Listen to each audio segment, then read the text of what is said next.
the army for the hard tasks ahead and to ensure the proper coordination of infantry and armour. The build-up of men and material continued steadily, and by October, 8th Army consisted of 10 fully equipped divisions, 3 of them armoured. Montgomery now possessed overwhelming material superiority, not only on the ground, but in the air as well. The Desert Air Force had been heavily reinforced, and Allied air power was further augmented by the dispatch of American Air Force units to the Middle East. This tilted the balance of air power decisively against the Axis. As the 8th Army completed its final preparations, Allied airstrikes on Rommel's assembly areas and lines of communication became almost incessant.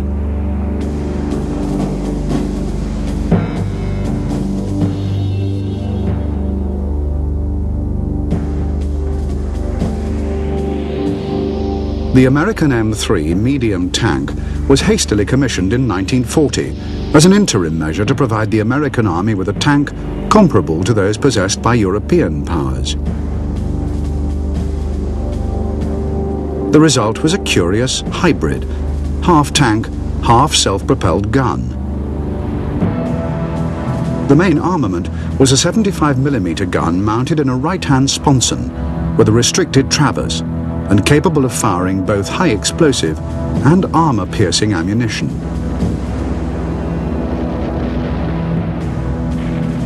The fully rotating turret mounted a 37mm anti-tank gun and a coaxial machine gun. The M3 entered service with the 8th Army early in 1942 and was known as a Grant. Despite its strange configuration, high profile and comparatively thin armour, the Grant quickly proved superior to all other existing British tanks, though it still fell far short of the best German machines.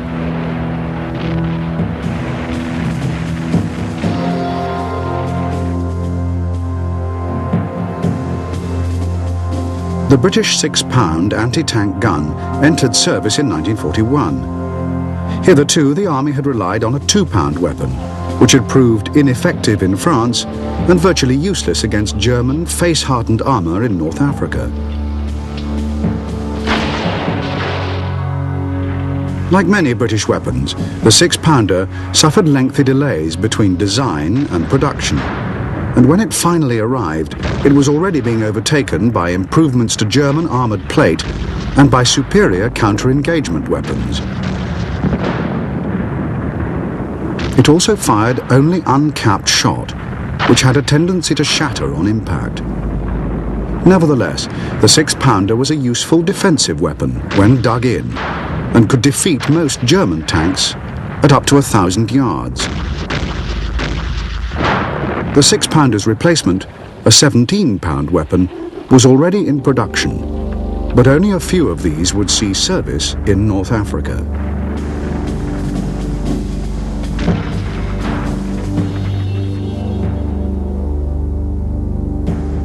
Entering service in 1937, the Hawker Hurricane was a remarkably good aircraft for its time, and was the mainstay of the RAF's fighter squadrons during the Battle of Britain.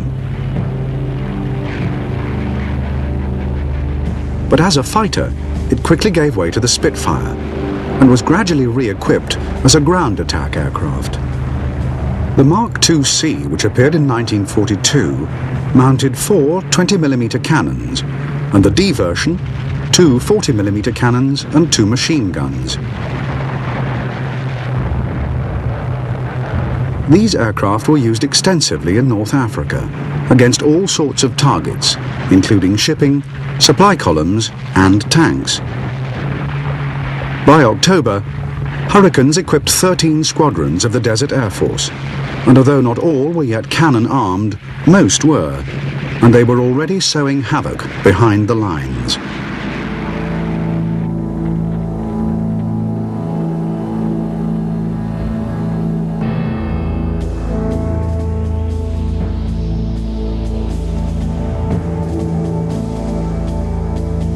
The Eighth Army and its predecessor, the Western Desert Force, had fought under 6 different commanders in less than 2 years. Constant changes of command, endless restructuring, and the loss of thousands of their comrades in a succession of avoidable disasters had combined to bewilder and demoralize Eighth Army's officers and men. Yet if the army could be taught to believe in itself again, and was properly trained and prepared for the tasks ahead, Montgomery knew it had the experience, equipment, and manpower to win a decisive victory at Alamein. As the weeks passed, and it became clear that Montgomery knew his job and respected his soldiers, Eighth Army quickly recovered both its strength and its morale.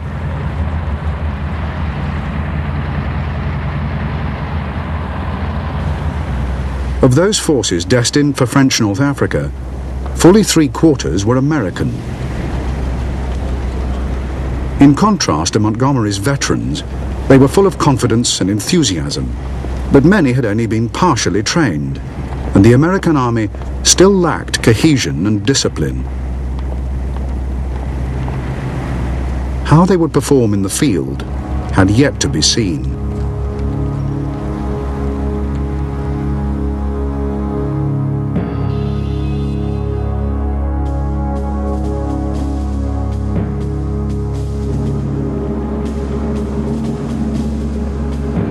In August 1941, the German Africa Corps and the Italian 21st Corps were combined under unified command to become Panzer Group Africa. In January of the following year, the group was augmented by a further 2 Italian corps and 1 German mechanized division, and redesignated as Panzer Army Africa. Although theoretically a mechanized force, the Army's mobility was constrained both by chronic problems of supply and by its large Italian infantry component. Indeed, so great were the Army's demands and so meagre its resources that for long periods of time it was entirely dependent on captured enemy supplies and equipment.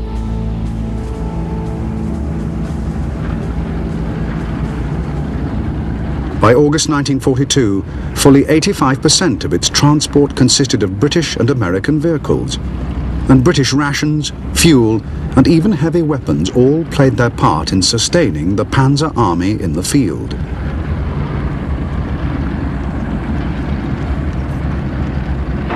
Yet despite these deficiencies, the Army remained a formidable fighting machine.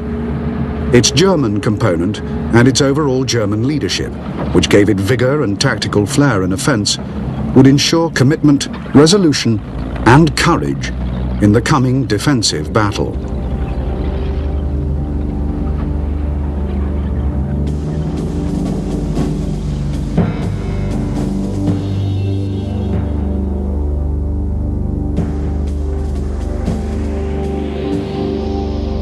The Mark III was originally designed to a 1935 specification for a main battle tank, intended for armored combat. Mass production began in 1939, and the tank saw service in Poland and France. But the 37mm gun proved ineffective against Soviet tanks, and was soon replaced by a 50mm weapon. Armor thickness was also increased, and technical improvements made to the quality of the plate. Although the Mark III was progressively outclassed in the East and relegated to the role of support tank, huge numbers were sent to Africa, where they provided the bulk of the Africa Corps' armored strength. The Mark III Special entered service in 1942, and was the last significant version of the model. Mounting a long-barreled 50mm gun, face-hardened armor, and extra plates, the Mark III remained in production until 1943 and served with distinction throughout the African campaign.